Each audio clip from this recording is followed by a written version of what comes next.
옮기는 기업에게 각종 혜택을 제공하는 리쇼어링 정책을 계획하고 있습니다.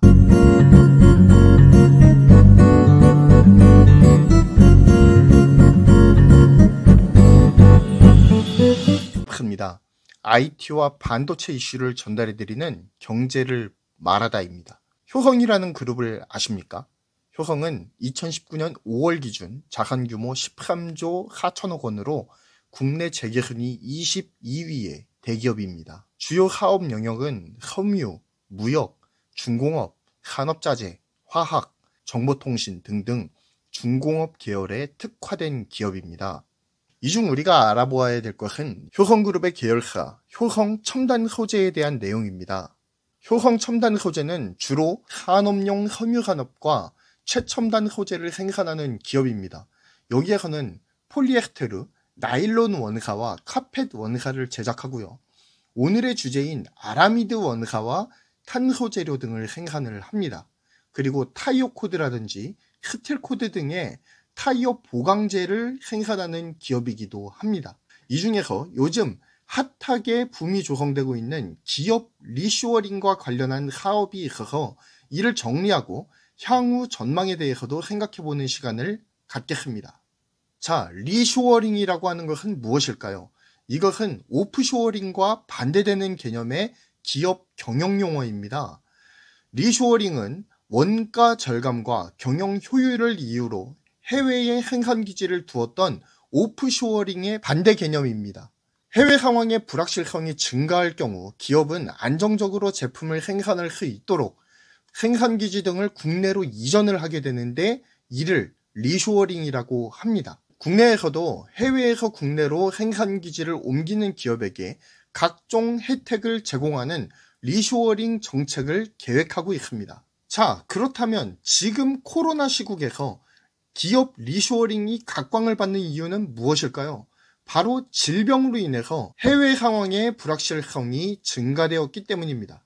세계의 공장 중국에서 코로나19가 확산이 되자 중국은 꽤 오랜 기간 공장을 셧다운했습니다. 그 결과 중국에 진출했던 한국의 기업들은 매우 큰 어려움을 경험해야 했습니다. 중국에서 부품이 넘어오지 않아서 현대자동차 그룹 같은 경우에는 공장을 거의 반강제로 멈춰야 하는 상황까지도 벌어졌었죠. 이에 더해서 오늘의 이슈인 베트남은 언제나 뜨거운 감자입니다. 박항서 신드롬과 한국 기업에 대한 이미지가 좋아지면서 한국은 베트남에 대한 투자를 매우 공격적으로 늘렸습니다. 그러면서 베트남 내의 해외 투자 1위국이 바로 한국이 되었죠. 효성도 베트남에 섬유 공장을 가지고 있습니다. 효성은 최첨단 소재인 이 아라미드를 베트남 현지에서 제작을 하려고 했어요. 여기서 오늘의 주제인 이 아라미드 소재에 대해서 좀 알아봐야 될 필요가 있습니다. 아라미드는 강철의 5배 정도 강도를 가지는 최첨단 섬유 소재입니다. 아라미드는 주로 방탄복이나 항공기 부품 내지는 우주선 부품 등 내구성을 요하면서도 동시에 슬림해야 되는 이 정밀 부품의 소재로 많이 활용되고 있는 최첨단 소재 중에 하나입니다. 총알도 뚫지 못하는 고강도, 500도의 불꽃에서도 타거나 녹지 않는 극도의 내열성, 또한 엄청난 힘을 가해도 늘어나지 않는 뛰어난 인장 강도, 이에 더해서 무게 또한 어마어마하게 가벼운 바로 그런 최첨단 소재가 아라미드입니다.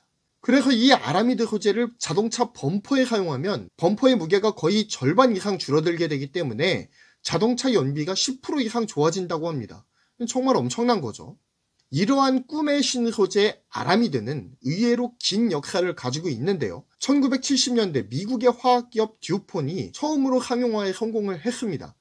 이후 한국에서 1980년대 코오롱의 지원하에 한국과학기술원의 윤한식 박사팀이 듀폰 아라미드와는 다른 방식의 아라미드 섬유의 개발에 성공을 합니다.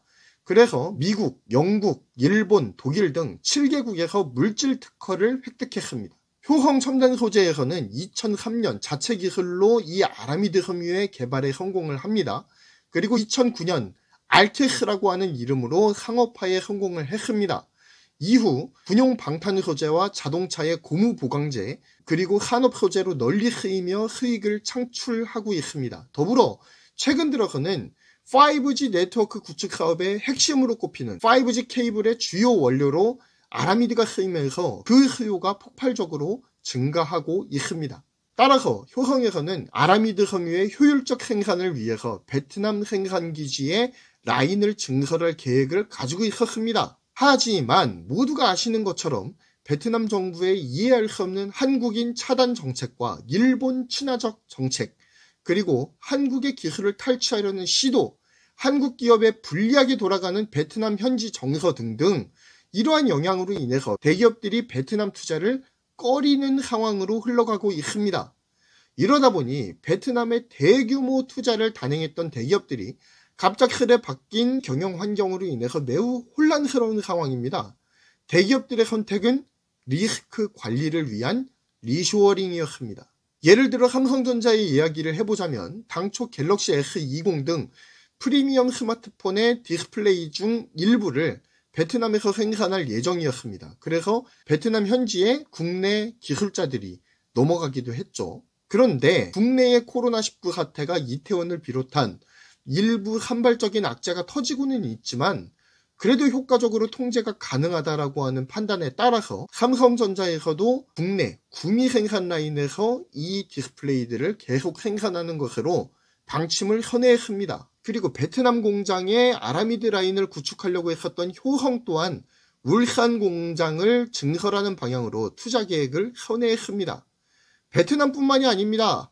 중국에 진출했던 한국의 업체들도 리쇼어링을 계획하고 있거나 진지하게 고려하고 있습니다. 효성은 오는 2021년까지 약 613억 원을 투자해서 울산 공장 아라미드 생산 라인을 증설할 예정입니다.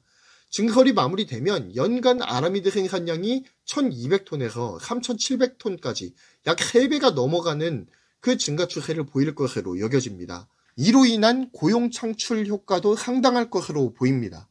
이러한 삼성과 효성의 리쇼어링이 현실화됨에 따라서 다른 대기업에서도 도미노처럼 리쇼어링이 계속 일어나게 될지 기추가 주목되고 있습니다. 또한 한국 첨단 소재 산업들이 이러한 리쇼어링과 더불어서 떡상의 나래를 펼칠 수 있길 바랍니다.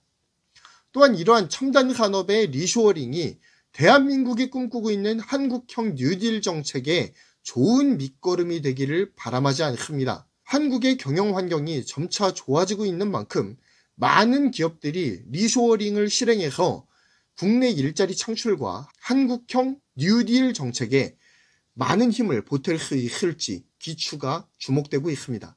이상 반도체와 IT 이슈를 전해드리는 경제를 말하다였습니다. 본 정보가 마음에 드셨다면 구독과 좋아요 그리고 알림 설정 꼭 부탁드리겠습니다. 감사합니다.